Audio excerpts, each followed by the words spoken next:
네, 이번 주는 제가 기초 암호학에 대해서 공부하면서 내용 정리했던 것들을 모아서 발표해 보도록 하겠습니다. 네, 기본적인 암호화부터 시작하도록 하겠습니다. 암호화는 특정 데이터를 알아볼 수 없도록 만들어서 데이터의 기밀성을 보장하는 것을 말합니다. 그래서 평문과 키값을 이 인크립션 함수에 넣게 되면 암호화된 사이퍼 텍스트를 얻을 수 있는데 이걸 암호화 인크립션이라고 하고 키값과 그 암호화된 암호문 사이퍼 텍스트를 이 디크립션 함수에 넣어서 원래 그 평문을 얻게 되는 걸 복호화 디크립션이라고 합니다. 이러한 암호화 알고리즘들은 케르크 호프스의 원리에 따라서 암호의 보안성은 키의 비밀성에만 의존해야 된다는 특징을 가지고 있습니다. 이게 무슨 말이냐면 우리가 그 AES나 뭐 다양한 암호 알고리즘의 연산 방식들을 전부 다 알지만 키값이 없으면 그 암호문을 평문으로 바꿀 수 없다는 그런 특징을 말합니다. 따라서 뭐 암호의 다른 특징을 안다 하더라도 키값을 모른다면 보안성은 그대로 유지되는 걸 케르크호프스의 원리라고 얘기합니다. 그래서 다양한 종류의 암호가 있는데 하나씩 살펴보도록 하겠습니다. 우선 일회용 패드입니다. OTP 같은 경우는 가장 안전한 암호화 방법으로 알려져 있는데요. 그 이유는 공격자가 무한한 계산 능력과 시간을 가져도 평문을 알아낼 수가 없기 때문입니다. 왜냐하면 OTP의 기본적인 연산 방식은 그 평문의 동일한 크기를 가진 무작위한 키값을 산출해서 두 개를 XOR해서 그 결과물을 뽑는 방식입니다. 따라서 그 공격자가 이 사이퍼 텍스트를 알게 됐다고 해서 이 무작위 난수로 선정된 이 키값과 이거의 연관성을 전혀 수학적으로나 어떤 방식으로도 찾을 수 없기 때문에 그 가장 안전한 암호화 방식이라고 할 수 있습니다. 근데 이러한 OTP도 단점이 존재하는데요. 우선 이 난수로 선정된 키값은 한 번만 사용하고 바로 버려야 된다는 것입니다. 왜냐하면 이 P1을 키값으로 동일한 키값으로 암호화된 사이퍼텍스트를 C1이라고 하고 P2를 똑같은 키값으로 XOR해서 나온 값을 C2라고 했을 때 이 두 개를 XOR 하게 되면 P1 XOR P2가 되고 K 같은 경우는 동일한 값을 XOR 하기 때문에 없어지게 됩니다. 따라서 키가 이 연산에 영향을 미치지 못하게 되고 결국 키값이 유출되는 가능성이 훨씬 더 커지게 됩니다. 따라서 이 키값은 무조건 일회용으로만 사용을 해야 된다는 특징을 가지고 있습니다. 또한 이 플레인 텍스트와 키값의 크기는 동일해야 된다는 단점도 가지고 있는데요. 이게 제가 만약에 10GB의 메시지를 암호화한다고 치면 똑같이 10GB의 그 키값이 필요하게 됩니다. 그러면 10GB의 엄청 긴 난수를 추출하는 것도 상당히 오래 걸리고 이 10GB를 또 특정 메모리에 저장을 해놨다 사용해야 되기 때문에 상당히 비효율적인 방식이라고 할 수 있습니다. 그 다음으로는 대칭키 암호가 있습니다. 대칭키 암호는 하나의 키를 클라이언트와 서버가 같이 사용하는 것입니다. 그래서 A와 B가 통신한다고 할 때 둘이 똑같은 키를 가지고 있다라는 건데요. 따라서 이 키를 공유하는 과정이 상당히 중요합니다. 그래서 이러한 키를 교환할 때는 안전한 키 교환 알고리즘이 필요하고요. 가장 많이 쓰이고 유명한 걸로는 그 DPL먼 키 교환 방식이 있습니다. 이거 같은 경우는 다음에 설명하도록 하겠습니다. 그 다음에 암호화와 복호화에서 사용되는 키 값이 같다는 특징을 가지고 있고요. 암호화 복호화 속도가 비대칭 키에 비해서 빠르다는 특징도 있습니다. 대표적으로 블록 암호와 스트림 암호가 있고 뭐 이러한 암호들이 존재합니다. 네, 그 다음으로는 비대칭 키 암호인데요. 비대칭 키 암호 같은 경우는 이 하나의 키를 사용하는 대칭 키 암호와는 다르게 암호 통신에 참여하는 그 참여자 하나하나마다 전부 다 키를 두 개를 갖게 됩니다. 하나는 다른 모든 통신자들도 알 수 있는 공개 키이고요. 하나는 자기만 알고 있는 개인 키입니다. 그래서 대충 이 암호화 방식의 그 대략적으로 어떤 식으로 암호 통신을 하게 되냐면, 이 B가 A에게 메시지를 보내고 싶다고 하면 B는 이 공개된 A의 공개키를 이용해서 이 메시지를 인크립션 하게 됩니다. 네, 이렇게 된 암호문을 A에게 전송하게 되면 A는 자기만 알고 있는 이 개인키로 이거를 복구할 수 있게 되고, 이 공개키를 지우게 되고, 이 원래의 평문만 복구할 수 있게 됩니다. 네, 이런 방식으로 암호화 복구화를 하게 되고요. 그 다음에 디지털 시그니처라는 특징도 이용할 수 있게 됩니다. 디지털 시그니처 같은 경우는 다른 통신자 C가 있을 때 이 사람도 A의 공개키를 알고 있기 때문에 이 메시지를 A의 공개키로 해서 A에게 보내고, 마치 자기가 B인 척을 할 수 있습니다. 그러면 이 A는 이게 B가 보낸 건지 A가 보낸 건지 알 수 없기 때문에 이런 걸 알기 위해서 디지털 시그니처라는 게 존재하고요. 디지털 시그니처 같은 경우는 만약에 B가 A에게 보내게 될 때 이 사람도 자기의 공개키와 개인키가 있을 텐데 자신의 개인키로 이 메시지를 한번 암호화하게 됩니다. 그렇게 되면 A가 이걸 받았을 때 만약에 B한테 온 거라고 치면 B의 공개키를 이용해서 복구화를 했을 때 제대로 복구화가 되면 B가 보낸 게 맞구나 라고 판단을 할 수 있는 것을 디지털 시그니처라고 합니다. 네, 이 대표적인 비대칭 키 암호로는 RSA와 ECC가 있는데 이것도 뒤에 설명하도록 하겠습니다. 네, 그 다음으로는 인증 암호가 있습니다. 인증 암호는 원래 기존의 암호 같은 경우는 A와 B가 통신할 때 그냥 암호화된 플레인 텍스트가 둘이 키를 교환하고 있다는 상태에서 플레인 텍스트를 암호화한 이 사이퍼 텍스트를 그냥 B에게 보내게 됩니다. 그럼 B는 이 사이퍼 텍스트를 받아서 그 디크립션에서 다시 플레인 텍스트로 변환을 하겠죠. 근데 이 방식에서는 아까 디지털 시그니처와 비슷하게 이 C를 A가 보냈는지에 대해서 알 수가 없습니다. 또한 이 중간에 메시지가 변형됐는지도 알 수가 없습니다. 따라서 이러한 것들을 보완하기 위해서 암호문에다가 플러스로 태그라는 인증값을 하나 더 부가적으로 붙여서 이 메시지가 무결성, 그러니까 중간에 바뀌지 않았는지, 그리고 A가 보낸 게 맞는지 인증성까지 보장하는 암호를 인증 암호라고 합니다. 인증 암호 또한 뒤에서 더 자세히 보도록 하겠습니다. 네, 그 다음으로는 형태 보존 암호가 있습니다. 형태 보존 암호 같은 경우는 암호화하는 대상의 형태를 보존하면서 암호화하는 것입니다. 예를 보면 쉽게 이해할 수 있는데요. 만약에 IP 주소를 형태 보존 암호로 암호화한다 치면 이 IP의 기존 특성인 이 땡땡땡점 땡땡땡점 땡땡땡점 이 특성을 그대로 유지한 채로 이 안에 들어가는 값만 암호화하게 됩니다.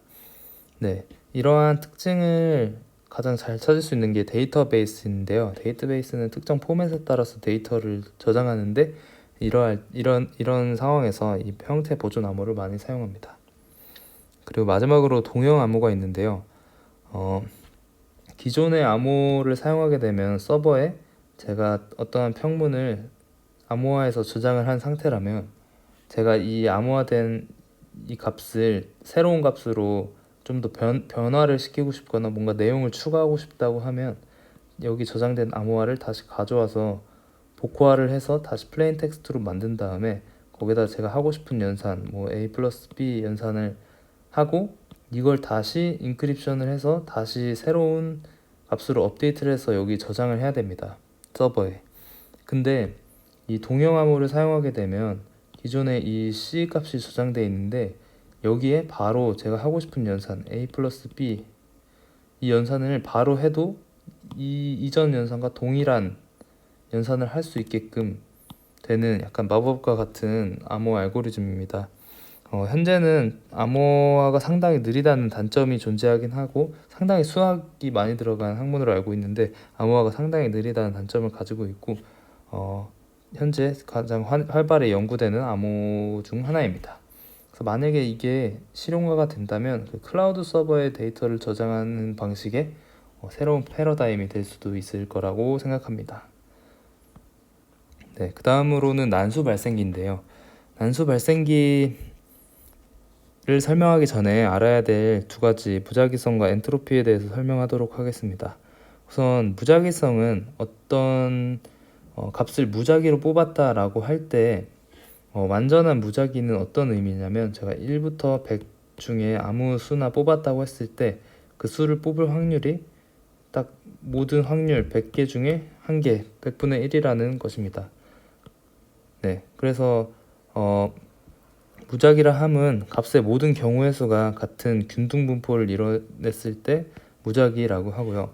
1에서 100까지는 100분의 1의 확률로 전부 다 이루어져 있다면 균등분포라고 할 수 있고, 만약에 컴퓨터에서 128비트의 값을 그 무작위로 뽑는다 했을 때 이 확률이 2의 128승 분의 1이 돼야 그 난수 하나당 128비트 2의 128비트 분의 128승 분의 1이 되는 경우의 수를 모두 갖게 된다면 무작위라고 할 수 있습니다. 네, 그 다음으로는 엔트로피가 있는데요. 엔트로피는 방금 말씀드린 이러한 무작위성을 값으로 딱 특정해 놓은 것입니다. 그래서 이 엔트로피 값이 높을수록 난수성이 높다라는 걸 알 수 있고요. 만약에 128비트의 무작위 난수를 뽑는다고 했을 때 아까 말씀드린 대로 완벽한 균등분포로 인해서 2의 128승 분의 1의 확률로 모든 난수들이 경우의 수를 갖게 된다면 엔트로피 그 지수는 최고로 높은 지수가 되고 그 지수는 128이 됩니다. 그래서 n비트에 따른 최고의 높은 엔트로피는 n이 되게 됩니다. 이러한 값을 구하는 방식은 이진 로그를 이용해서 이거 분의 이렇게 더하는 식으로 알고 있는데요. 네, 이런 식으로 해서 중요한 건 값이 클수록 이 엔트로피 값이 클수록 난수성이 높은 걸 의미하고, 최대 엔트로피는 비트를 기준으로 했을 때 n비트일 때 최대 엔트로피는 n이라는 정도만 알고 계시면 될 것 같습니다. 그 다음으로는 난수 발생기에 대해서 말씀드리겠습니다. 난수 발생기는 무작위한 난수를 발생하는 소프트웨어나 하드웨어를 말합니다. 난수 발생기는 아날로그 엔트로피를 이용해서 난수를 생성한다 써져 있는데, 아날로그적인 신호들을 이용해서 난수를 만드는 것을 말합니다. 예를 들면 CPU의 온도나 제가 마우스를 막 이렇게 움직이면 그 마우스의 움직임에 따라서 값을 생성하게 되고, 아니면 타임이나 노이즈 이런 것도 이런 아날로그적인 신호들을 이용해서 난수를 생성하는 소프트웨어나 하드웨어를 난수 발생기라고 합니다. 근데 이러한 난수 발생기에 몇 가지 단점이 있는데요. 우선 이러한 제가 마우스를 움직이거나 시간을 입력하거나 CPU의 온도를 하는 것들은 제가 이렇게 움직임으로써 이걸 확률로서 어떻게 표현할 수가 없기 때문에 엔트로피를 측정할 수 없다. 그러니까 엔트로피가 낮다는 게 아니라 측정 자체가 불가능하다는 것이고요. 그 다음에 C 언어에서 랜덤 함수를 사용할 때 시드 값으로 타임을 많이 넣게 되는데, 이 타임도 그 타임 자체가 변하고 있기 때문에 안전하다고 생각할 수 있지만, 그 다음날 똑같은 시간에 돌려보면 똑같은 난수 값을 출력하는 걸 볼 수가 있거든요. 이런 식으로 이 아날로그적 환경을 조작함으로써 취약점을 보이고 있습니다. 또한 이러한 난수들은 제가 마우스를 이렇게 움직여야 그 생성이 되고 하는 조건들이 많기 때문에 생성 속도가 상당히 느리다는 단점도 있습니다. 그래서 이러한 단점들을 좀 보완한 걸 의사난수 발생기라고 하는데요. 의사난수 발생기의 작동 과정을 간단하게 말씀드리면, 이 난수 발생기에서 아날로그적 신호를 이용해서 조금 정도 그 엔트로피 풀을 이렇게 채워놓게 되면 이걸 기반으로 함수나 이런 특정 연산을 이용해서 훨씬 더 많이 연장을 하고, 엔트로피 또한 높은 엔트로피를 유지할 수 있도록 이렇게 조작을 해서 연장시키는 그 방식을 하는 게 의사난수 발생기입니다. 네, 그래서 그 난수 발생기로부터 얻은 이 엔트로피 소스를 가지고 그걸 확장시켜서 그 엔트로피가 높은 완벽한 무작위성을 가진 그러한 난수들을 발생하는 소프트웨어라고 볼 수 있습니다. 그래서 이렇게 나온 값들은 역추적 저항성과 예측 저항성을 가지게 되는데요. 우선 역추적 저항성 같은 경우는 이번에 나온 값이 이후에는 절대 나오면 안 된다는 것이고, 만약에 그 다음에 제가 A랑 B를 이렇게 출력해서 난수로서 A와 B를 이렇게 얻었으면 이걸 기반으로 C를 예측할 수 있냐 없냐 했을 때 없다는 것을 의미합니다. 이런 것들이 의사난수 발생기고요. MS에서는 포르투나 유닉스에서는 디바이스의 u랜덤, 이건 상당히 많이 사용하게 되는데, 파일 입출력으로 이 디바이스를 u랜덤 함수를 호출해서 그 의사난수 발생기에서 발생한 난수를 출력할 수 있습니다. 그 다음에 인텔에서는 rd랜덤이라는 어셈블리 명령어를 이용해서 난수를 얻을 수 있다고 합니다. 네, 저는 블록 암호에 대해서 설명할 텐데요. 블록 암호는 이 평문을 입력받았을 때 이 평문을 이 암호 알고리즘의 특정 정해진 블록 단위로 쪼개서 그만큼만 암호화하는 대칭키 암호입니다. 그래서 안전한 블록 암호라고 하면 이 암호문이 나왔을 때 완벽한 난수처럼 보여야 하고, 완벽한 난수처럼 보인다는 말은 그 입력과 출력 사이에서 어떠한 패턴도 없어야 한다는 것입니다. 그래서 입력에 따른 출력에 대한 이 입력과 출력상을 엄청나게 많이 저장을 해서 빅데이터로 분석을 해보아도 여기서 패턴을 얻을 수 없어야만 안전한 블록 암호라고 할 수 있습니다.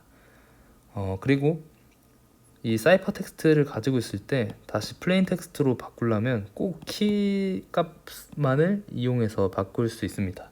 다른 값을 이용해서는 절대 바꿀 수 없는 그런 특징을 가지고 있습니다. 네, 그리고 이 블록 암호에서 블록의 크기를 설정하는 게 중요한데요. 대부분 64에서 512비트 사이로 설정을 하면 뭐 문제는 없다고 합니다. 그리고 128비트가 가장 많이 사용되는 블록 크기로 알려져 있고요. 이 블록이 512비트 이상으로 더 커지게 되면 연산의 효율성이 떨어진다고 하는데, 왜 그러냐면 저는 1바이트만, 그러니까 8비트만 그 암호화를 하고 싶은데 블록 크기가 만약에 1024비트라면 한 번에 그 암호화 연산을 거쳐야 하기 때문에 약 1016 정도의 1016비트 정도의 쓸모없는 부가 연산을 더 해야 합니다. 이게 단순히 8비트뿐만 아니라 1030비트를 제가 암호화하고 싶다고 쳐도 결국 한 블록이 돌고 그 다음 블록에서 또 이만큼의 연산을 해야 되기 때문에 어떻게 보면 계속 연산 효율성이 떨어진다고 볼 수 있고요. 그렇다고 이게 효율성이 떨어진다고 그러면 더 작게 하자 해서 64비트 밑에인 뭐 32비트로 블록 설정을 하게 되면 입력에 따른 출력은 정해져 있기 때문에 암호화가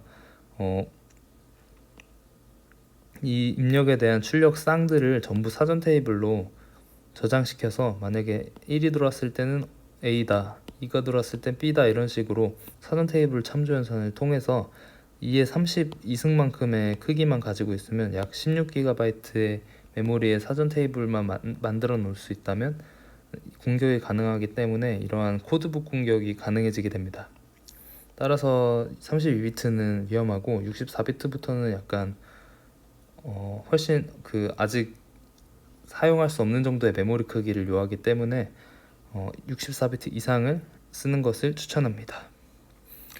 네, 블록 암호는 어려운 연산이나 뭐 복잡한 한 가지의 연산을 하는 게 아니라 단순한 연산들을 일정 라운드 동안 계속 반복하는 특징을 가집니다.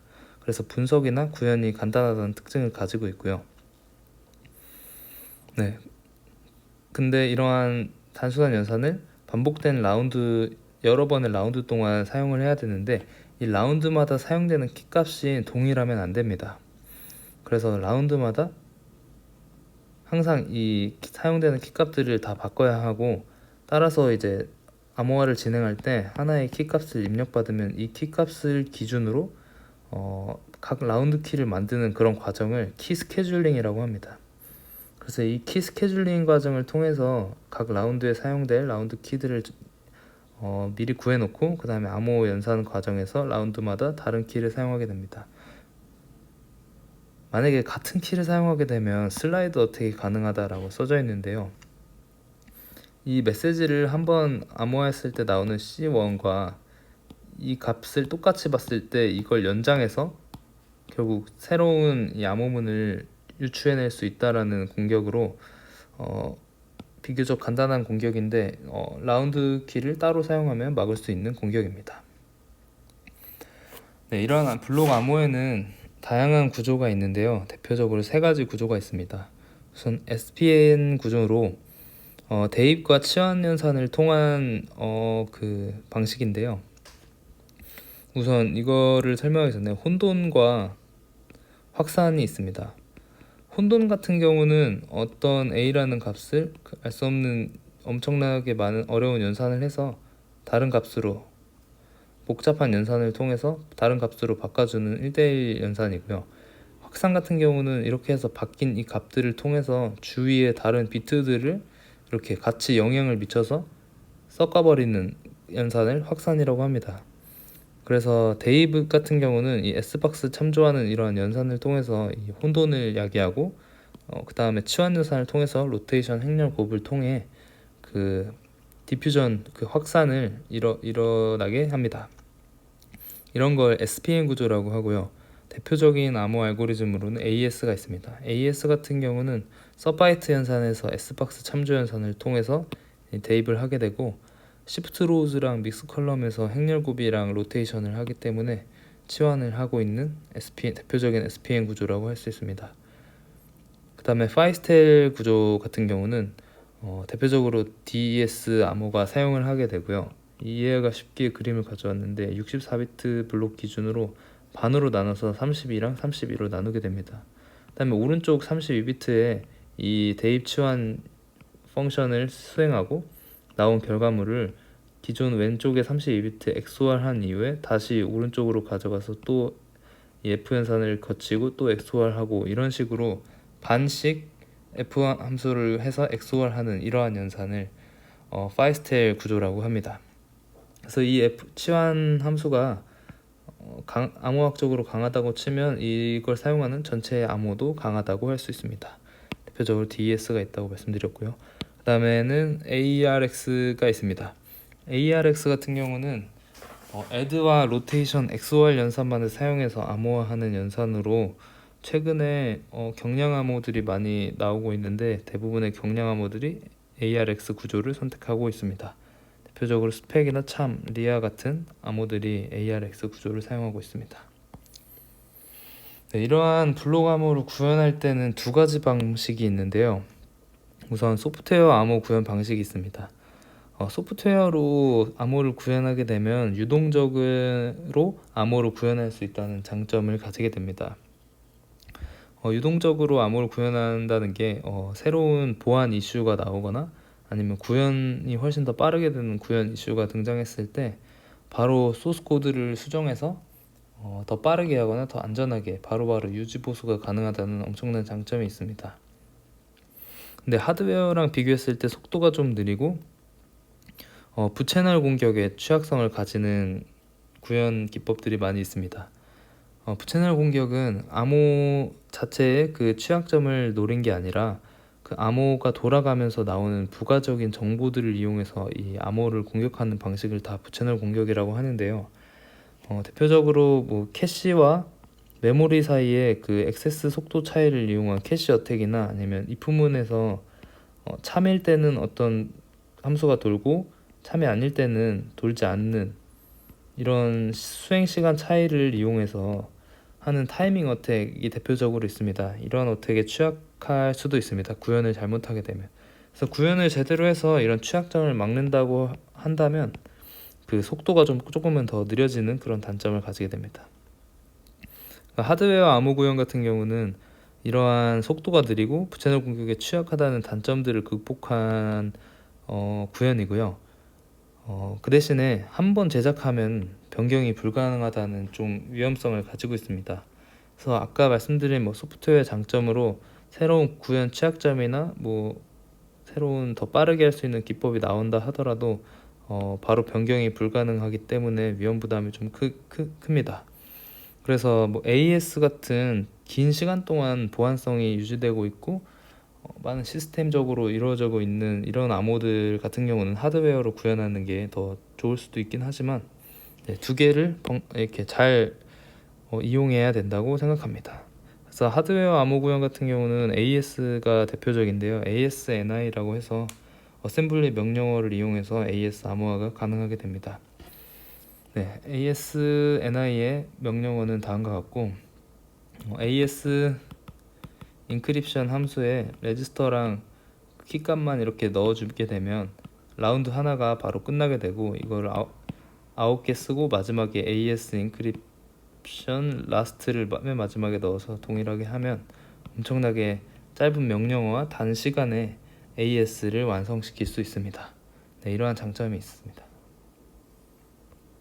네, 그리고 블록 암호는 단순히 이 치환 알고리즘도 중요하지만 운영 모드가 상당히 중요합니다. 운영 모드라고 하면 이 암호의 보안성과 평문의 특징이나 상황에 따라서 결정되게 되는데요. 이 운영 모드를 어떻게 선택하느냐에 따라서 속도나 안정성 등이 결정이 되게 됩니다. 그래서 대표적인 운영 모드로는 ECB나 CBC, CTR, 뭐 OFB나 뭐 이러한 다양한 운영 모드가 있긴 한데 다 CBC나 CTR에서 파생된 거고 가장 중요한 건 이 세 가지입니다. 그래서 이 세 가지에 대해서 좀 더 자세히 설명을 하도록 하겠습니다. 이전 세미나에서도 이 운영 모드에 대해서 설명한 적이 있었는데 다시 보니까 좀 미흡한 부분이 많아서 다시 한번 제대로 설명하도록 하겠습니다. 그 다음에 AEAD라고 뒤에서 더 자세하게 설명드릴 텐데 암호화와 인증을 함께하는 그런 암호 모드인데요. 대표적으로 GCM이랑 CCM이 있습니다. 이건 좀 더 뒤에서 설명하도록 하겠습니다.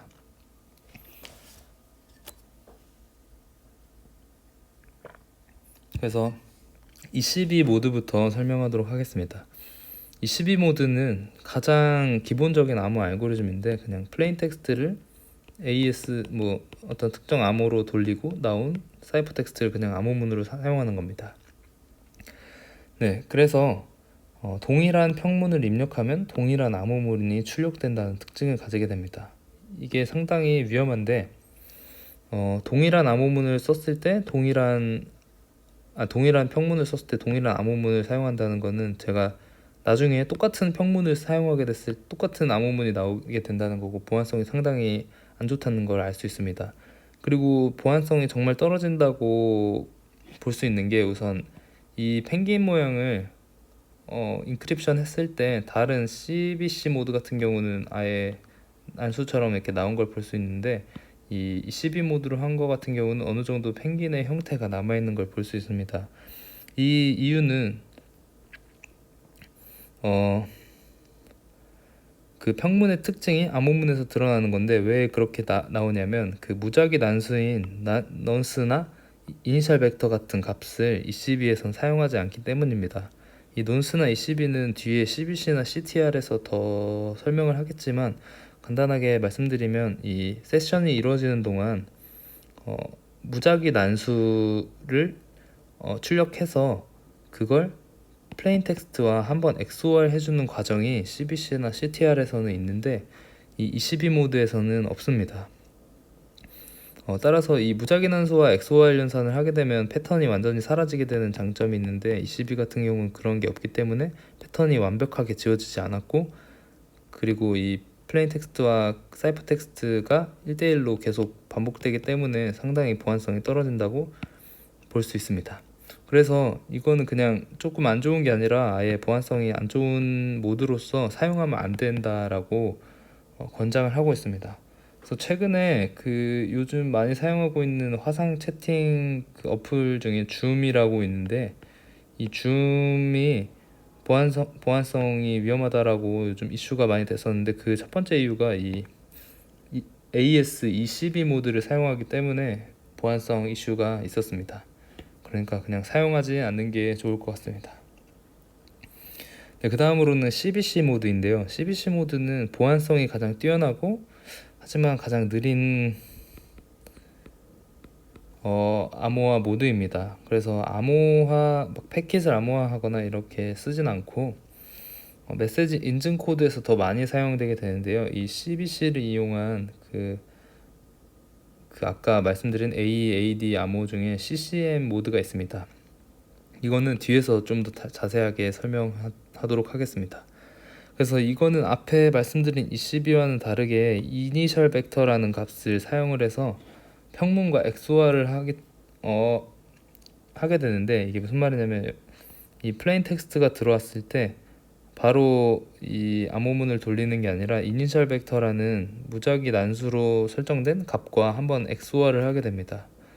그렇게 해서 XOR을 해서 나온 값을 사이퍼 텍스트로 사용을 하게 되고, 그 다음 블록에 이 사이퍼 텍스트를 그대로 가져가서 또 기존의 플레인 텍스트와 XOR 한 이후에 사이퍼 텍스트가 나오게 됩니다.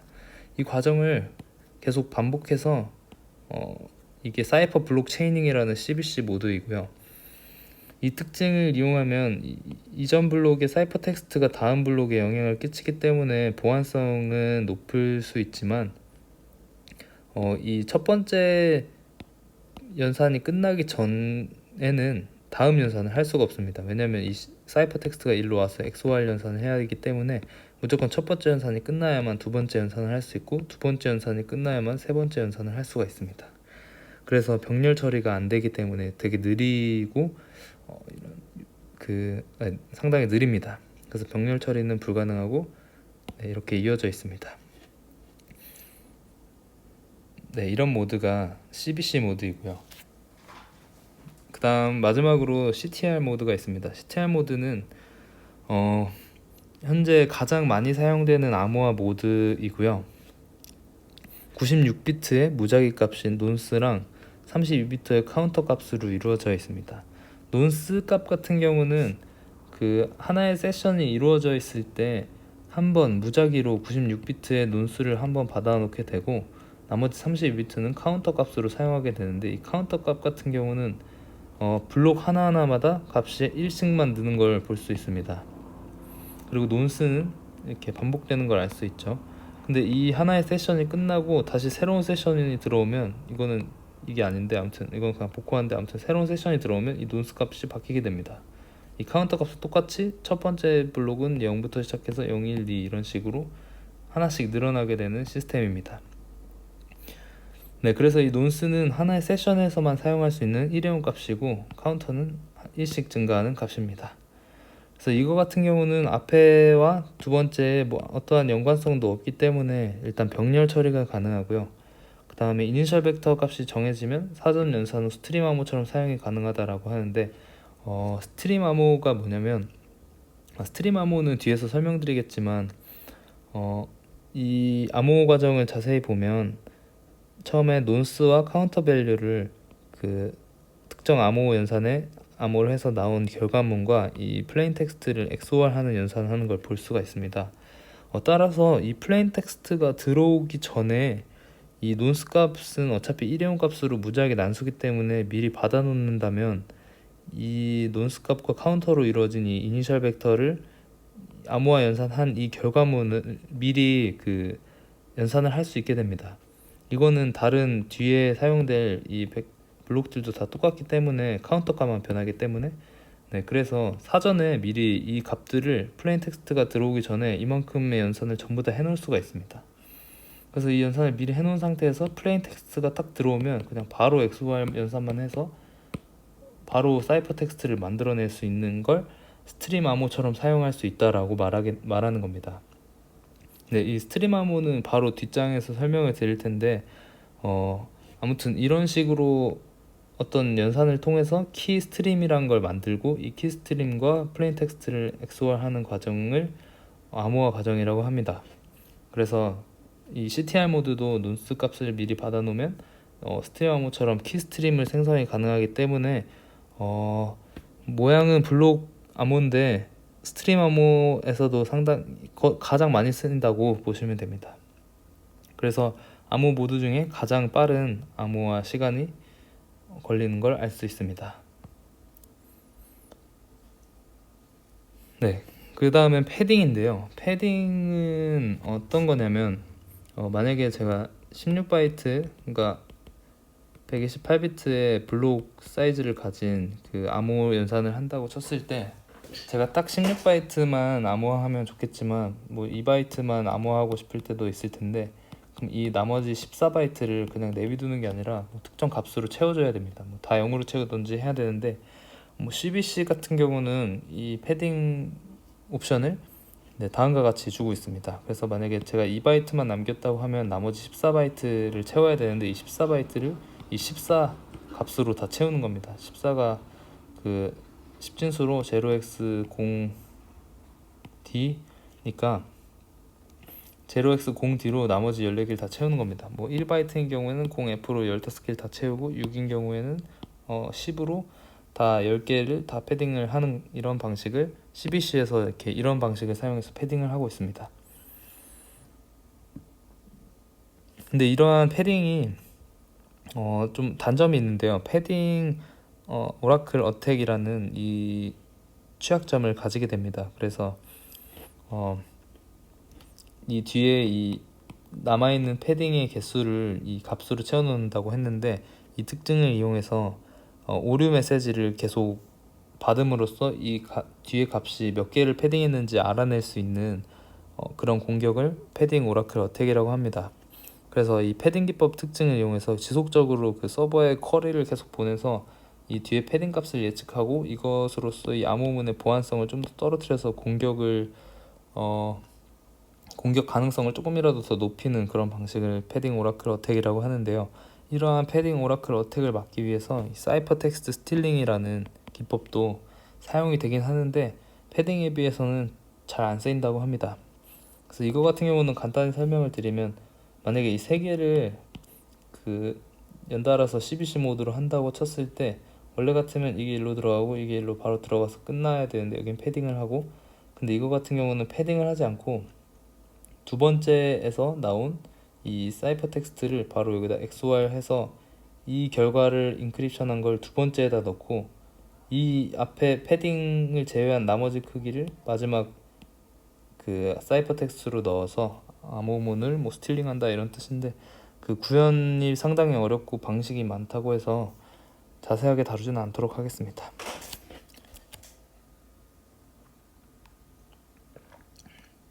그 다음은 스트림 암호입니다. 스트림 암호는 아까 앞에서 설명드린 대로 블록 같은 경우는 블록 단위로 암호화를 한다 했는데, 이건 비트 단위로 바로바로 암호화를 하고요. 키 스트림을 생성한 후 평문과 XOR 한다고 하는데, 이게 아까 말씀드린 대로 특정 어떠한 연산을 통해서 이 평문과 XOR 할 이 값들을 미리 만들어 놓는 겁니다. 이걸 키 스트림이라고 하고, 이 키 스트림을 뭐 정해진 암호 연산에 따라서 키 스트림을 만들고, 이거랑 플레인 텍스트를 XOR 해서 암호문을 만드는 걸 그 스트림 암호라고 합니다. 그래서 원래 옛날에는 블록 암호에 비해서 암복화 속도가 빠르고 그 대신 보안성이 좀 떨어진다라는 그런 이미지가 있었는데요. 최근에는 경량 암호가 등장해서 스트림 암호랑 블록 암호 연산 시간도 크게 차이가 안 나고, 또 이 스트림 암호가 보안성으로도 뭐 입증이 잘 돼서 거의 그 경계가 좀 모호해지고 있긴 합니다. 그리고 또한 아까 앞에서 말씀드린 대로 이 CTR 모드가 이 스트림에서 가장 많이 사용되는 암호인 것을 보면 거의 이 경계가 그렇게 됐다고 보시면 됩니다. 그래서 이 스트림 암호에 일단 하드웨어를 이용하는 방식이 존재하는데, 피드백 시프트 레지스터 FSR 레지스터를 이용해서, 이 FSR 레지스터가 그냥 특정 하나의 레지스터인데, 만약에 0101 111 뭐 이런 식으로 뭐 들어있다고 치면, 이걸 하나씩 왼쪽 시프트에서 나오는 이 값들을 난수로 이렇게 사용을 해서, 그걸 이용을 해서 그 키스트림을 얻는 하드웨어적 방식이라고 합니다. 근데 이것만 이용하면 보안적으로 좋지 않기 때문에 뭐 리니어 FSL, 넌 리니어 FSR 이 레지스터들을 혼합해서 다양한 암호 알고리즘을 만들어내서 현재 존재하고 있다고 합니다. 그리고 소프트웨어를 이용해서 구현하는 방식에는 RC4랑 쌀사20이 있는데, 현재는 CPU의 발전이랑 하드웨어 비용의 감소로 이 스트림 암호의 사용이 감소되고 있고, 가장 많이 사용되는 스트림 암호는 아까 설명드린 대로 블록 암호의 CTR 모드이기 때문에 이렇게 자세하게 설명하지 않고 이 정도만 하고 넘어가도록 하겠습니다. 스트림 암호 같은 경우는 이 키스트림을 만드는 특정 함수를 이용해서 키스트림을 만들고 그거랑 플레인 텍스트랑 바로바로 XOR 연산해서 암호화를 진행하는 암호라고 보시면 될 것 같습니다. 네, 그 다음으로는 해시 함수입니다. 그 해시 함수는 임의의 길이의 데이터를 특정 길이의 데이터로 변환한다라고 써 있는데, 뭐 제가 어떤 크기의 데이터를 넣던 간에 큰 걸 넣던 작은 메시지를 넣던 해시를 거치게 되면 딱 정해진 그 함수에 정해진 만큼의 크기의 다이제스트로 반환이 되는 특징을 가지게 됩니다. 여기서 나오는 이 값들을 뭐 해시라고도 하고 다이제스트라고도 하는데 저는 헷갈리지 않게 일단 다이제스트라고 하겠습니다.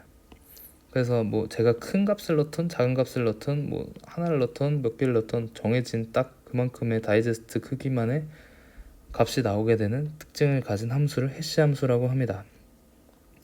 그리고 이제 제가 이렇게 출력해서 나온 이 다이제스트 값을 이용해서 이전의 메시지를 복구하는 게 완전 불가능합니다. 원웨이 펑션으로 알려져 있고요, 해시는. 그래서 안 되고 돼서도 안 됩니다. 이 역으로 다시 가는 건 돼서도 안 됩니다. 그리고 해시에는 재밌는 특징이 있는데 이렇게 큰 거 작은 거를 넣어서 똑같은 걸로만 나온다는 특징뿐만 아니라 제가 똑같은 메시지에 마지막 한 비트만 하나는 0이고 하나는 1로 바꿔서 이렇게 해시를 진행하게 되면 완전히 다른 값의 다이제스트를 반환하는 걸 알 수 있습니다. 네, 그러니까 뭐 SHA-256으로 제가 1을 해시하고 2를 해시하면 사실상 비트로는 하나 차이인데 완전히 다른 256비트짜리의 완전 다른 랜덤처럼 그 난수처럼 보이는 값이 나오게 됩니다. 네, 이러한 특징을 가지고 있는 재밌는 함수이기도 합니다.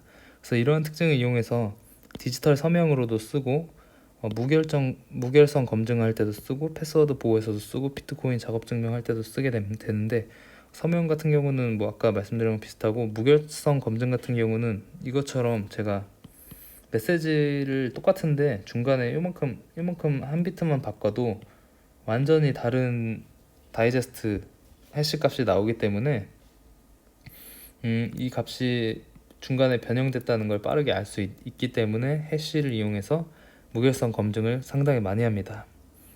그 다음에 패스워드 같은 경우도 리눅스에서도 그 해시 값을 따로 파일로 저장해 놓는데 제 비밀번호가 만약에 1234라면 이 1234를 파일로 저장해서 그 제가 비밀번호 칠 때마다 이거랑 비교하게 되면 이걸 저장해 놓은 파일이 만약에 해커에 의해서 그 뺏기게 되면 제 비밀번호 자체를 뺏기게 되는 일이 발생할 수 있는데, 이런 것들을 막기 위해서 1234에 대한 해시 값을 얻게 됩니다.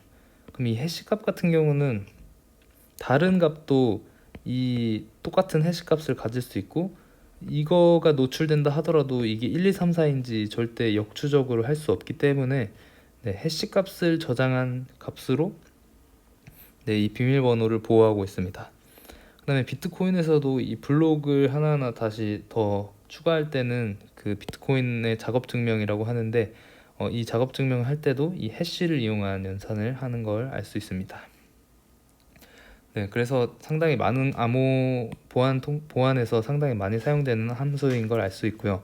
기존의 암호 같은 경우는 그 데이터의 기밀성을 지키는 게 목적이었다고 하면 이 해시 같은 경우는 무결성을 지키는 게 목적이라고 볼 수 있습니다. 네, 그래서 이 해시 함수의 보안성에는 우선 해시 함수 출력을 절대 예측할 수 없어야 합니다. 그래서 아까 말씀드렸다시피 똑같은 메시지에 마지막 비트 하나만 바꿔도 완전히 다른 값, 예측할 수 없는 다른 값으로 나오는 걸 알 수 있었고,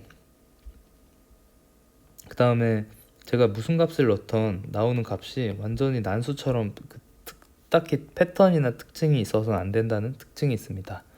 네, 이런 걸 비예측성이라고 하고요. 그 다음에 이 해시 함수가 보안성을 유지하기 위해서는 해야 될 게 두 가지가 있습니다. 역상 저항성과 충돌 저항성을 갖춰야 된다는 것인데, 역상 저항성을 쉽게 말씀드리면 아까부터 계속 말씀드린 건데, 메시지를 해시에 넣어서 다이제스트를 얻었을 때 이 다이제스트를 기반으로 이게 어떤 메시지인지 알 수 없다는 것입니다. 근데 이 역상 저항성에도 제1 역상 저항성이랑 제2 역상 저항성이 존재하게 됩니다. 제1 역상 저항성 같은 경우는 방금 제가 말씀드린 이 다이제스트를 통해서 이 메시지를 절대 찾을 수 없다는 것이고요. 제2 역상 저항성 같은 경우는 이 다이제스트를 기반으로 자기랑 똑같은 다이제스트를 출력하는 다른 메시지도 찾을 수 없어야 된다는 것입니다. 그래서 1 역상 저항성과 2 역상 저항성 사이에는 거의 비슷하다고 보시면 되고요. 아무튼 결과는 이 다이제스트를 기반으로 m을 찾을 수 없고, 똑같은 값을 내는 m1이나 m2 같은 다른 값들도 찾을 수 없어야 된다라는 게 역상 저항성입니다. 그 다음으로는 충돌 저항성이 있는데요. 이 해시 충돌이라고 하는 건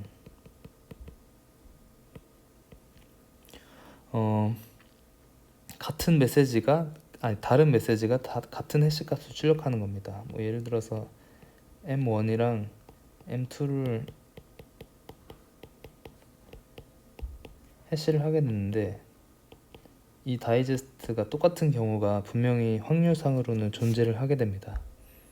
그 이유는 뭐 비둘기집 원리라고 하는데, 비둘기가 10마리 있는데 비둘기 집이 4개밖에 없다고 치면 얘들이 결국 다 집으로 들어가게 되면 어딘가에는 2-3마리가 이렇게 있을 수밖에 없는 확률상의 그 특징이 있기 때문에, 해시 같은 경우도 결국 엄청나게 큰 값을 해시를 해서 이 조그만, 뭐 물론 크지 않고 조그만 걸 넣을 수도 있지만 아무튼 이 정해진 다이제스트로 바꾸는 작업이기 때문에 확률상으로 이 많은 것들이 상당히 많이 충돌되는 걸 알 수 있습니다. 근데 이러한 충돌을 일으키는 다른 메시지를, 만약에 제가 m1이라면 다른 메시지인 m2를 찾을 수는 없어야 된다는 게 충돌 저항성입니다.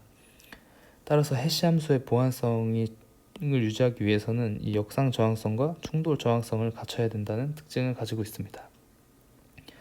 그리고 이러한 해시 함수는 공격하는 방식으로는 생일 공격이 있는데요.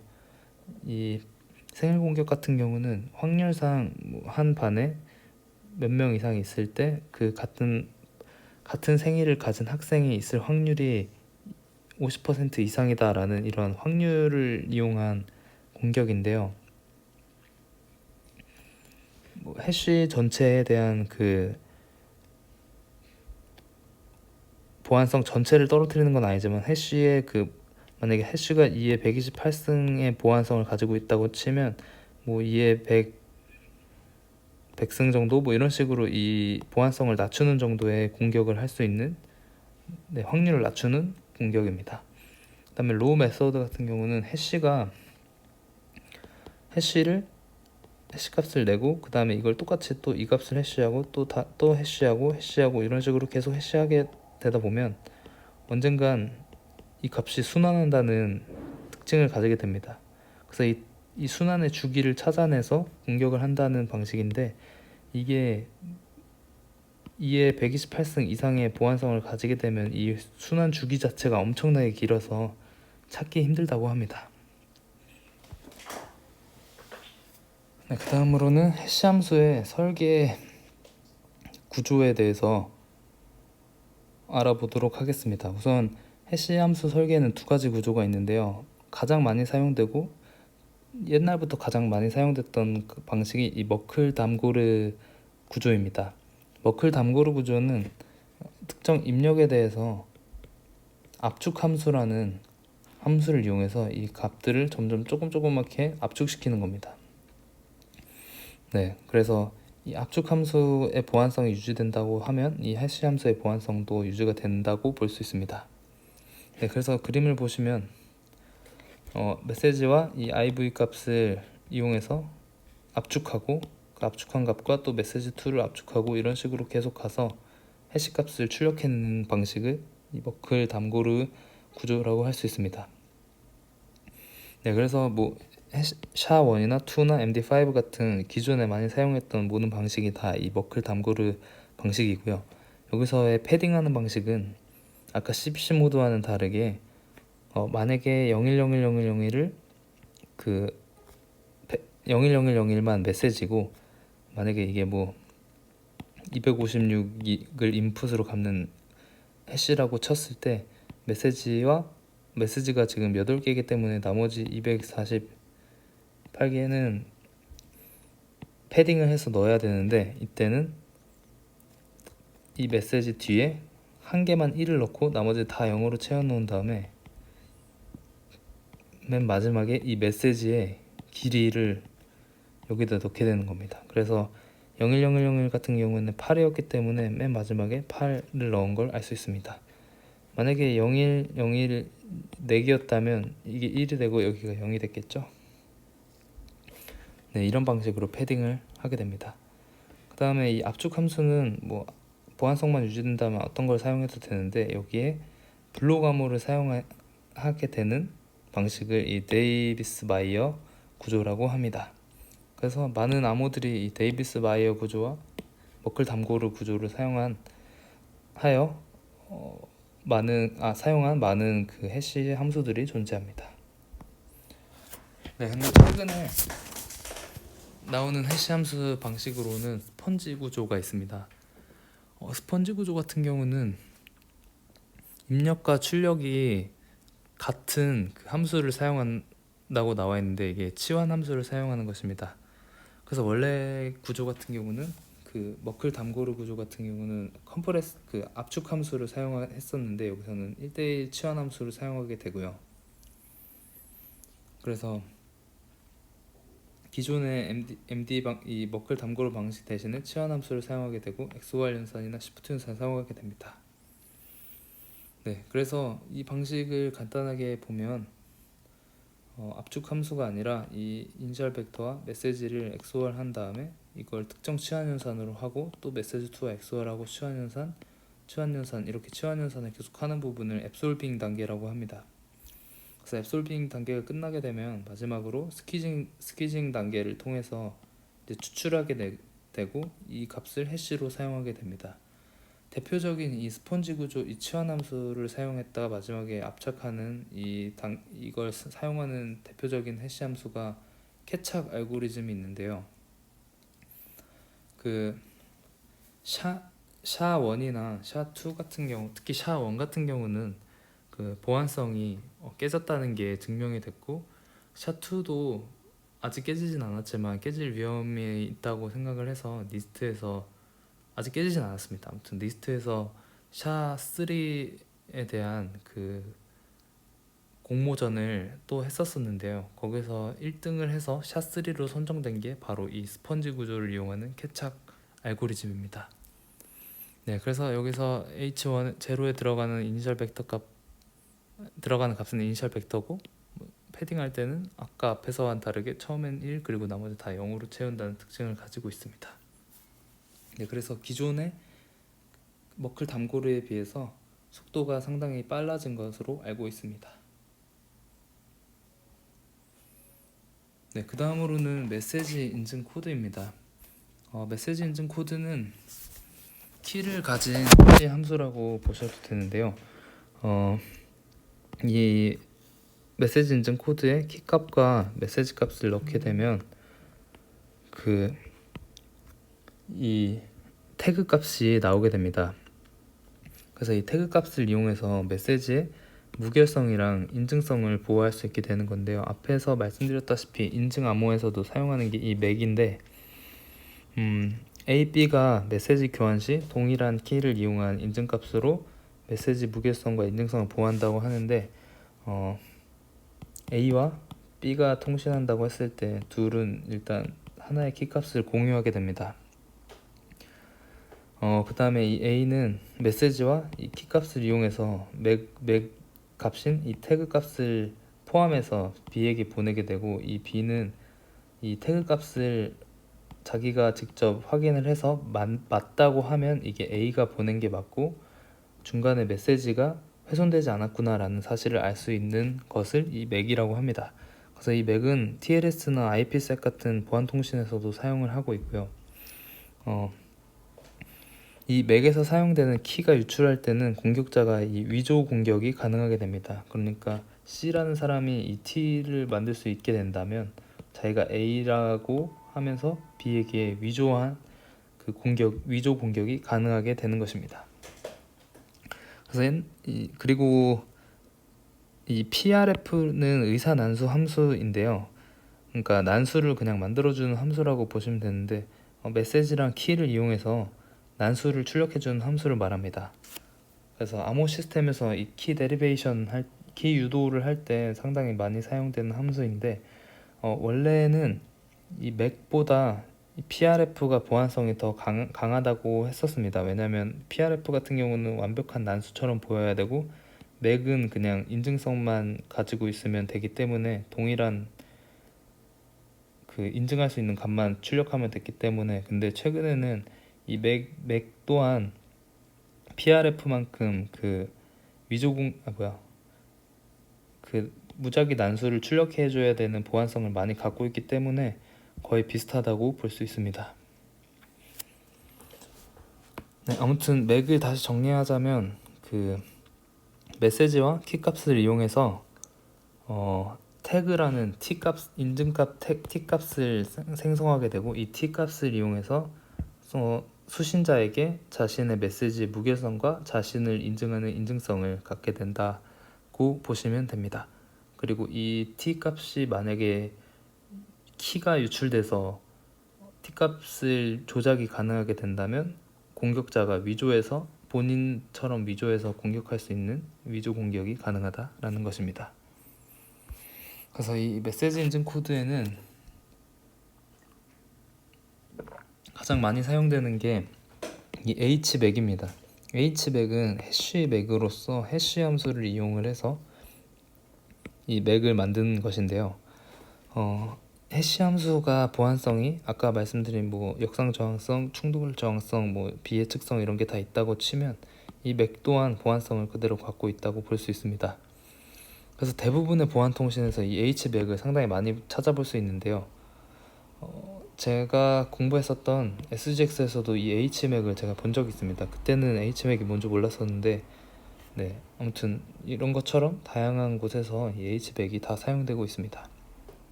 그래서 기존의 같은 경우는 해시와 이 메시지 인증 코드를 사용할 때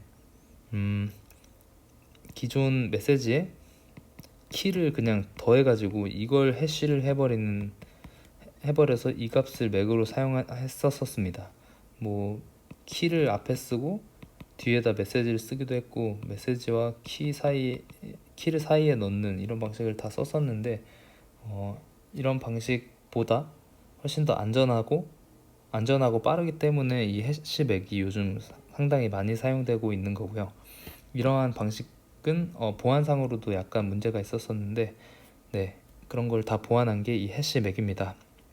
해시 맥을 동작 과정을 살펴보면 이 키 값과 이너 패딩 값을 XOR 하게 됩니다. 이 이너 패딩 같은 경우는 그냥 처음부터 정해져 있는 건데 0x36으로 정해져 있습니다. 그래서 이 키 값과 이 0x36들을 전부 다 XOR을 하게 되고, 이거랑 메시지들을 다 이어서 해시를 하게 됩니다.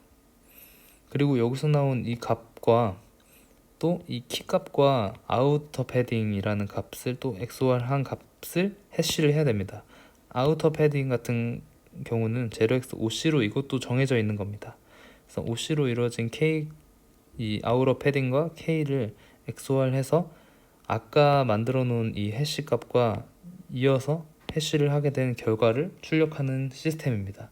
그래서 그림으로 보게 되면 이만큼 이 k와 이너 패딩을 한 값을 계속 메시지를 쭉 해싱을 하고, 여기서는 이제 k와 아우러 패딩을 XOR한 값을 쭉 해서 마지막에 해시를 통해서 태그 값이 설정되는 걸 볼 수 있습니다.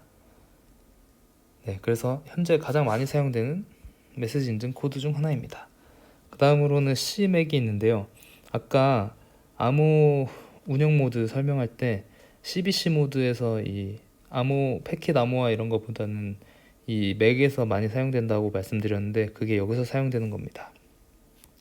그래서 아까 HMAC 같은 경우는 해시 함수를 사용해서 만든 건데 이거 같은 경우는 기존에 있던 블록 암호를 사용해서 맥을 생성하게 됩니다.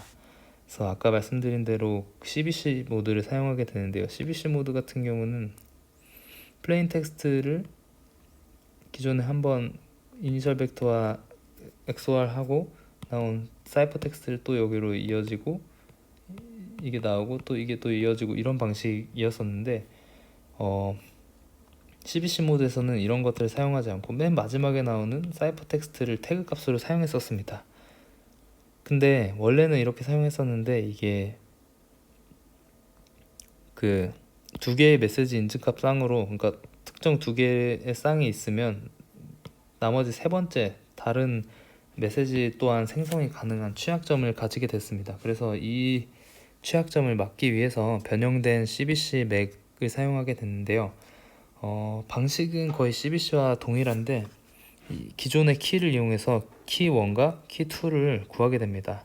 그래서 키 1을 구하는 방식은 뭐 이렇게 나와 있고 키 2는 이렇게 나와 있는데 이러한 방식으로 키 1과 키 2를 설정을 하게 됩니다. 그 다음에 CBC와 완전 똑같은데 맨 마지막 라운드에서 블록 크기가 딱 블록 사이즈와 맞게 되면 키 1을 XOR을 하게 되고 블록 크기가 좀 부족해서 패딩을 해야 되면 패딩한 이후에 키 2를 XOR 해서 이 마지막 단계만 살짝만 바꿔서 이 두 개의 암호 쌍을 이용해서 세 번째 위조된 값을 만들지 못하게끔 마지막에 키 값만 살짝 바꿔서 변형한 방식을 현재 사용하고 있는 CMAC입니다. SGX 공부할 때 이 CMAC도 본 적이 있는 걸 봐서는 CMAC도 상당히 많이 사용된다고 볼 수 있습니다.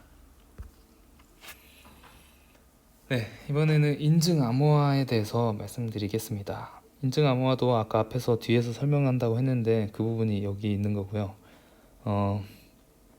원래는 앞에서 말씀드렸다시피 A와 B가 통신할 때 그냥 단순히 사이퍼 텍스트만 띡 보냈었습니다. 근데 이게 A가 보낸지 모르고 중간에 메시지가 훼손됐는지 몰랐기 때문에 이거를 막기 위해서 원래는 이 사이퍼 텍스트에 맥을 함께 보내는 방식을 사용했었습니다. 그래서 키 값을 이용해서 사이퍼 텍스트도 만들고 맥도 만들고 아니면 사이퍼 텍스트를 먼저 만들고 이걸 기반으로 맥을 만들거나 아니면 맥을 먼저 만들고 사이퍼 텍스트를 먼저 만드는 뭐 이러한 방식들이 많이 나와 있었습니다. 근데 이러한 방식들 중에 완벽한 게 없었기 때문에 나온 게 인증 암호화입니다. 이 인증 암호화의 목적은 우선 암호화를 통해서 메시지의 기밀성을 유지하면서 메시지가 중간에 훼손되지 않았는지를 확인하는 무결성과 그 당사자가 보는 게 맞다라고 인증할 수 있는 인증성까지 전부 다 보호할 수 있는 현재 가장 많이 사용되고 있는 암호화 모드입니다. 네, 그래서 이 인증 암호화 같은 경우는 암호문과 맥을 한꺼번에 반환을 하게 되고 키와 평문을 딱 입력하게 되면 사이퍼 텍스트와 태그 값이 동시에 나와서 한꺼번에 보내게 됩니다. 그리고 복호할 때는 키와 사이퍼 텍스트와 이 t 값을 같이 넣게 돼서 이 t 값이 올바른 경우에만 이 키 값을 통해서 이 사이퍼 텍스트를 플레인 텍스트로 변화하게 됩니다. 만약에 이 t 값이 틀리게 되면 이 복호화 과정을 아예 하지 않고 무시하게 됩니다. 네, 그래서 암호문을 복호하기 전에 맥값을 통해서 무결성과 인증성을 확인을 하고 이게 맥값이 잘 들어갔다고 하면 그 다음에 이제 그 암호문을 해독하는 복호화 과정을 거치게 됩니다. 네, 따라서 그 암호화 과정에서 사용되는 키를 맥에서도 사용하는 만큼 이 맥을 생성하는 과정 또한 보안성을 유지해야 이 암호화의 과정도 보안성을 유지할 수 있다고 볼 수 있습니다.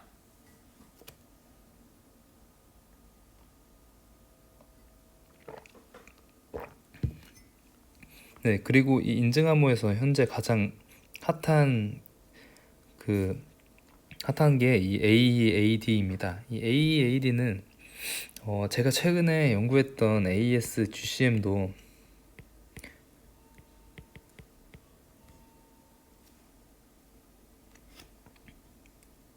이 AES-GCM도 이 AEAD였는데요. 제가 사실 처음에 구현할 때는 이걸 제대로 모르고 했었습니다.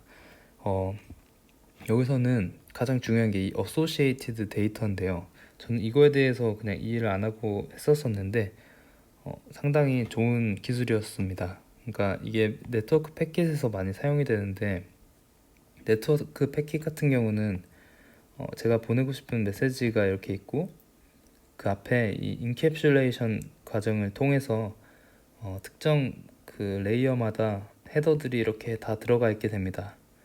그래서 이 헤더들을 기준으로 그 라우터들이 제가 보내고자 하는 사람에게 제대로 보낼 수 있기 때문에 이 값들은 그 암호화가 되면 안 됩니다.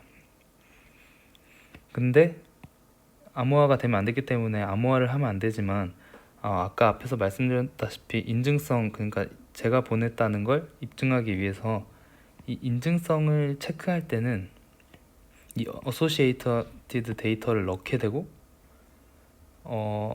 암호화는 하지 않는, 그러니까 인증성과 암호문을 선택할 수 있는 그런 방식을 AEAD라고 합니다. 네, 그래서 정리하자면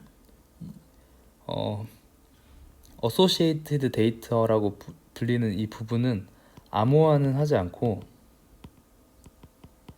인증성은 넣는 겁니다. 그래서 여기가 변형됐는지, 중간에 변형됐는지는 확인을 할 수 있지만 암호화는 하지 않고 그대로 보내도 되는 그런 데이터들을 Associated Data에 넣고, 암호화해야 하면서 인증성과 무결성도 다 검증해야 되는 건 사이퍼 그 평문 플레인 텍스트에 넣으면서 결국 인크립션은 이 플레인 텍스트 부분만 되고 맥을 생성할 땐 이 전체를 이용하게 되는 과정을 AEAD라고 합니다. 네, 그래서 네트워크에서 지금 현재 가장 많이 사용되고 있고요. 그래서 GCM이 상당히 좋다라는 거고, 현재 그래서 가장 많이 사용되는 암호화 모드고, 가장 핫하다고 생각되는 게 니스트에서 경량 암호를 선정하고 표준화하기 위해서 선정하고 있는데, 거기서도 조건 중에 하나가 AEAD 암호 모드를 지원해야 한다라는 기준이 있습니다. 그만큼 이게 현재 가장 핫한 그거라고 할 수 있습니다. 네, 그 다음에 만약에 제가 Associated Data가 딱히 없다 하면 안 보내도 암호화와 인증성에는 전혀 문제가 없고, 아니면 Associated Data만 보내고 플레인 텍스트는 없다 라고 하면 그것 또한 암호화는 하지 않고 그 인증성을 하는 그 맥 함수는 제대로 돌기 때문에 상당히 좋은 모드라고 할 수 있습니다. 네, 그래서 이 인증 암호화 중에 제가 했던 AES-GCM을 좀 더 자세하게 설명하도록 하겠습니다. 그래서 AES-GCM은 전 세계에서 가장 많이 현재 사용되고 있는 암호이고요. 암호 모드, 네. 그래서 니스트 표준 외에도 유일하게 등록돼 있고, 인증 암호 중에, 그리고 IPsec 그리고 TLS에서도 표준으로 사용되고 있는 암호화 모드입니다. 네, 그래서 암호화 모드 같은 경우는 앞에서 설명드렸던 카운터 모드와 아예 동일하고요. 그래서 이니셜 벡터도 96비트 논스 32비트 카운터로 이루어져 있고, 암호화 과정도 완전히 똑같습니다. 그 다음에 이 메시지를 인증하는 이 맥 코드를 생성할 때는Ghash라는 함수를 사용하게 되는데, 이Ghash는 128비트 바이너리 필드 멀티플리케이션입니다. 그러니까 128비트 단위의 곱셈이라고 생각하시면 됩니다. 그래서 그 결과는 256비트가 나오고, 이걸 또 리덕션을 해서 다시 128비트로 나오게 되는 연산을Ghash라고 합니다. 그래서 GSC 함수는 여기 나와 있는데요. 첫 번째 값을 이 h 값과 128비트 멀티플리케이션 연산을 진행하고 그 나온 값을 다음 128비트와 또 XOR하고 똑같은 h와 곱셈을 하고 이런 식으로 나와서 마지막에 나온 이 값을 반환하는 걸 GHASH 함수라고 합니다.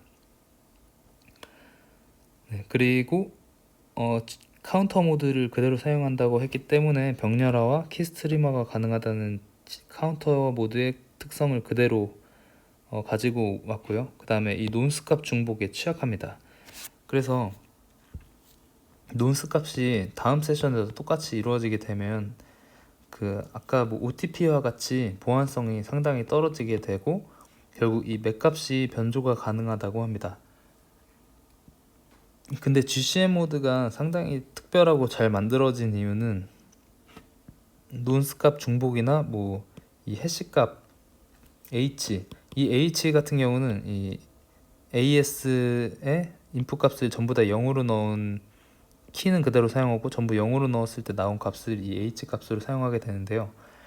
이 H 값이 뭐 부채널 공격에 의해서 깨진다든지 아니면 뭐 논스를 중복해서 그 취약점을 이용해서 이 H 값을 알아내서 그 맥 값을 변조가 가능한 상태가 된다 하더라도 이 카운터 모드에서 사용되는 실제 메시지에 대한 기밀성은 유지가 된다는 엄청난 장점이 있습니다. 그 이유는 이 H 값이나 뭐 이 GSC 전체에서 키에 대한 값이 전혀 들어가지 않기 때문에 키가 노출될 일은 전혀 없고 이 H 값이 노출이 돼서 그 맥 값이 변조되는 상황에서도 키는 안전하기 때문에 결국 메시지의 기밀성만큼은 최소한으로 지킬 수 있다라는 엄청난 장점이 있는 암호화 모드입니다.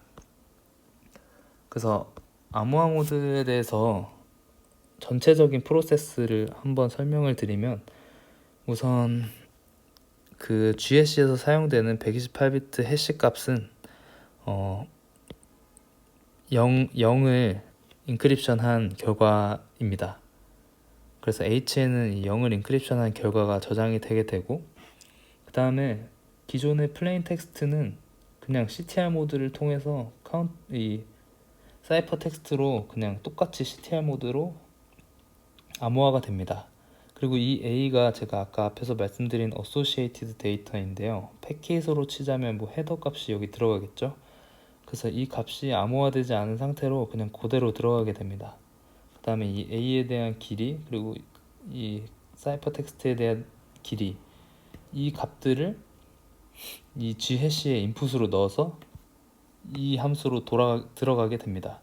그럼 뭐 이 A에 대한 값과 H를 곱하게 되고 이거에 또 XOR 한 다음 C에 대한 값과 H를 하게 되고 뭐 이런 식으로 해서 결국 128비트의 이 태그 값이 그 출력 값이 나오게 되고 이거를 한번 그 암호화를 해서 나온 값을 태그로 사용하게 됩니다.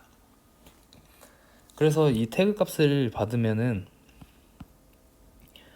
이 수신자는 이 태그 값이 일단 올바른지 A와 C 그리고 키 값 3개를 이용해서 이 태그를 먼저 구하게 되고 GSC 함수를 통해서 그래서 이 태그 값이 맞다고 하면 이제 CTR 함수로 이 C를 P로 복호하는 과정을 거치게 되는 가장 현재 많이 사용되고 있는 ASGCM 모드입니다.